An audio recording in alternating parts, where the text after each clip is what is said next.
Christmas time's a-coming, but if you want to go to the Magic Kingdom and enjoy Mickey's Very Merry Christmas Party, it's almost too late. It may be, in fact, too late because it's already sold out. But how can that be? Isn't attendance down 1% according to Disney? Well, folks, we've got big news about both of those things, and we'll tell you why. We're just not a little gift that Disney wants. We might be, in fact, coal this year. Hello, ladies and gentlemen. Welcome back to the happiest YouTube channel that ever was. I am joined by my cohort, my co-companion, my co-conspirator, Vash Sky. Vash, how are you today?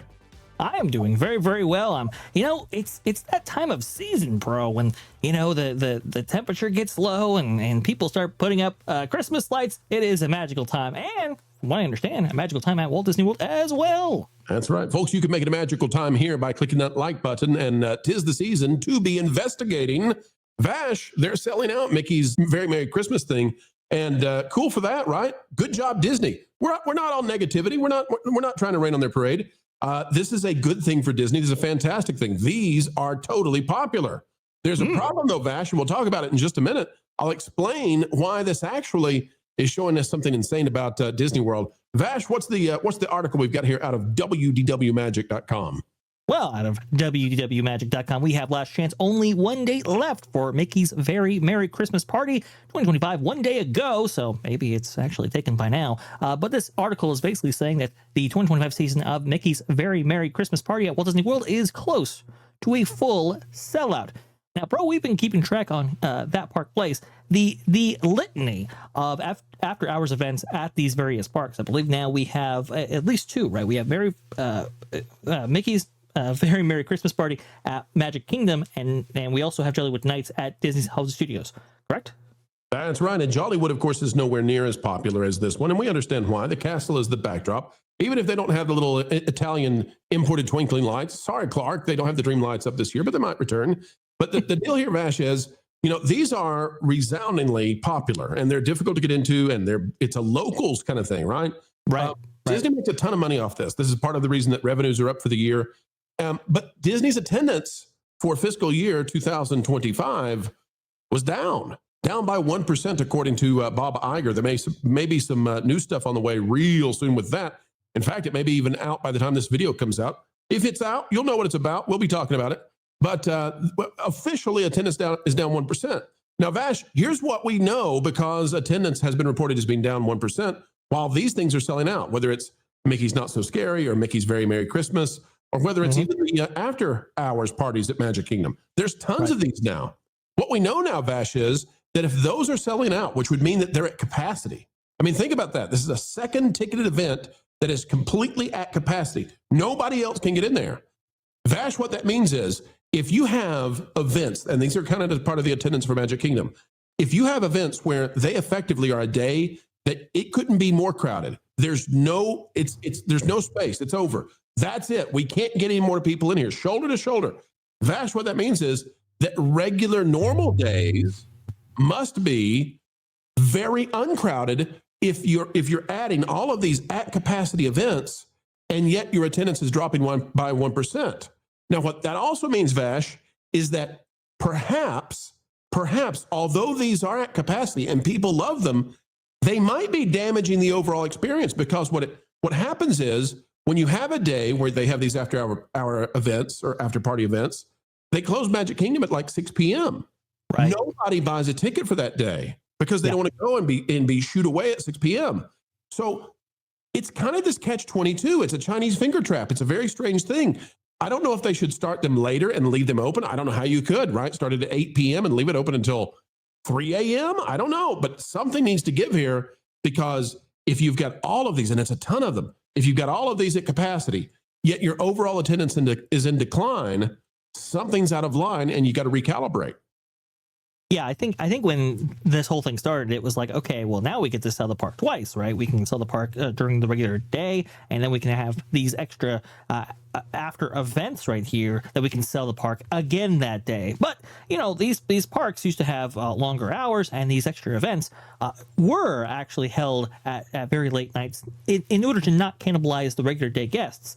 Now, Disney has become, I guess, far more interested in cutting labor and so forth. So they're cutting the park hours in order to make way for these events. And so really you're kind of back to just selling the park once.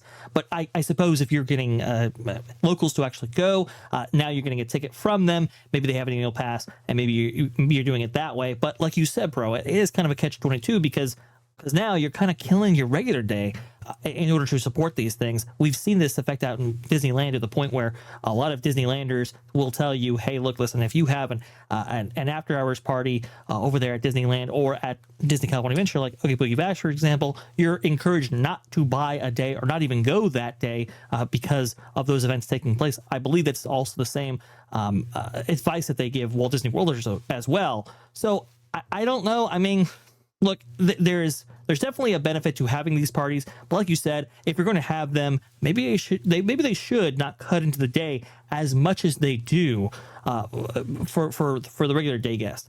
Maybe you can balance those out, but I don't know. You're gonna have to spend more money on labor in order to facilitate that. Oh, yeah, that's the case. But here's the deal. If Disney did it later, and maybe they need I don't know, some sort of new event that happens in the spring, catch the fall breakers, the spring breakers, something. You need something that goes way late into the night and get the young people out there. That's something that you could do, but it's hard to convince families to stay until 1 a.m., 2 a.m., 3 a.m., whatever.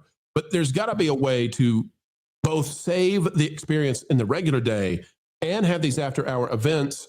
That's the only way I can see to grow this, because as is, these are selling at capacity. That's fantastic. That's wonderful for Disney. They're very expensive. But at the same time, if it's a ghost town the rest of the day, you really didn't accomplish anything. And that's the problem for this company. The other thing I would say, Vash, about all of this is there's a problem, too, going to Magic Kingdom and there not being fireworks. It's like part of the reason that you go. So the idea that you would go and spend a full day and full money for Magic Kingdom and not get the fireworks and not get the parade because other people are coming in. The problem there is that you've got people coming to the park who don't understand. You've got people who are coming in and it's not something they've studied up on, and they get a subpar experience. Right.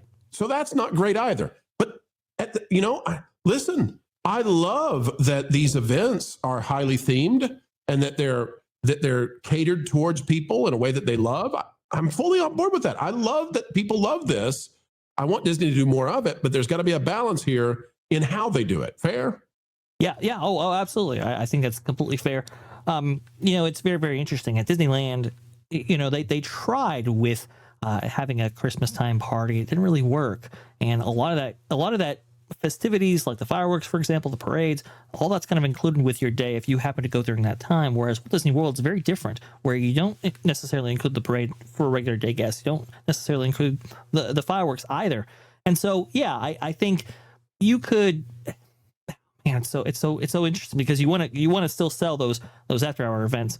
So you don't want to take anything away from those necessarily. But man, as a day guest going to Magic Kingdom, for example, during Christmas time, you definitely feel like you're not getting the full experience. And that's really a shame there. And they have this kind of almost party atmosphere at the World Showcase Epcot. It's just kind of bizarre the way the holidays are actually working now at Walt Disney World Resort, and something that guests should know when actually visiting this resort over there in Central Florida.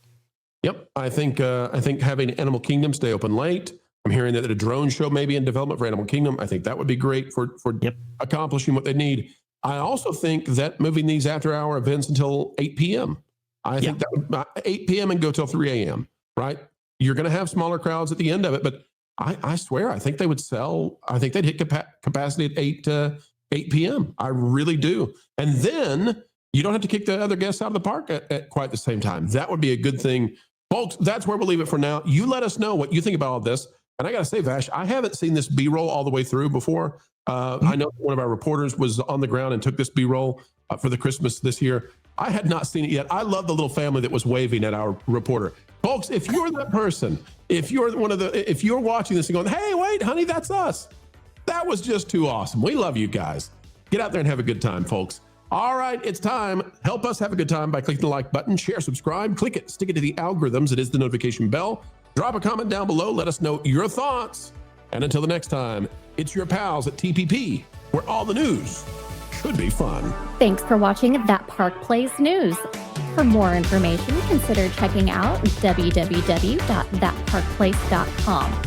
And don't forget to subscribe, share, like, and send this out on your favorite social media accounts.